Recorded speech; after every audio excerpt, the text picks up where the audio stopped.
Hello, I will be discussing the neuroscientific findings about how the brain learns. The four key characteristics I will be touching on today are novelty, repetition, fluency, and comprehension.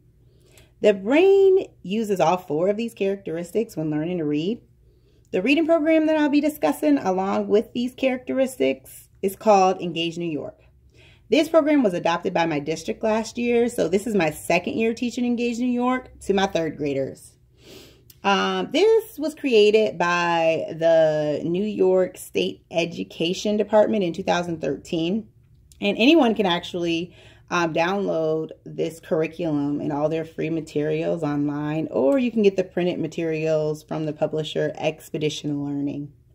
The first characteristic, novelty, is where the brain needs new and interesting lessons and activities.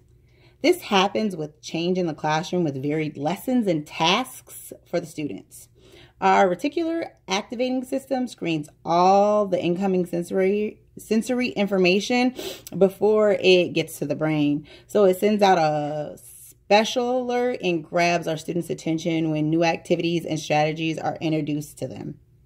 The Engage reading curriculum does a great job implementing new and different activities day to day to keep the students motivated as they embark in a new reading lesson. The next characteristic is repetition. The constant repetition of reading skills and practices are especially important. Over time, as practice is continued, dendrites of the brain are being built and increasing the density of neurons and neural connectors, which is also strengthening the neuromyelinization. This all allows students to become fluent readers and gain a deep understanding of the texts they encounter. Engage New York uses repetition throughout every unit. They have focus standards, and each one focus standard usually has a graphic organizer for students to work through to answer questions over the same standard using different texts. Students become very familiar with these graphic organizers and easily get their reading thoughts and ideas down on paper and feel very successful at the end of lessons and units. Fluency is the third characteristic. Using the brain-compatible strategy can help improve fluency. Research says gradual release of responsibility helps in this area. This is where the teacher models reading fluency, then the students choral read with the teacher, and then the students independently read after that. Many teachers refer to this as the I do, we do, you do strategy. Engage New York has fluency practice within every lesson, but the teacher is not a consistent model like I think they should be. But there is a consistent fluency practice with self and partners, and also reference materials like fluency anchor charts. The fourth and final characteristic is reading comprehension. The working memory is able to concentrate solely on comprehending the text when students have mastered the decoding process and are able to fluently read.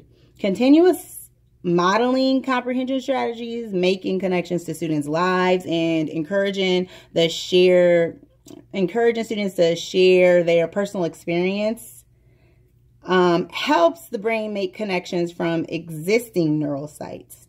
Engage New York uses multiple comprehension strategies within the program, but one strategy that they do not use very much at all is having students make personal connections to the text, which is vital since relevance is a function of the brain in making connections. From this analysis, I've decided to implement my own connection activities with my students so that they can form a sense of relevance to the lesson and activities that we are encountering on a day-to-day basis.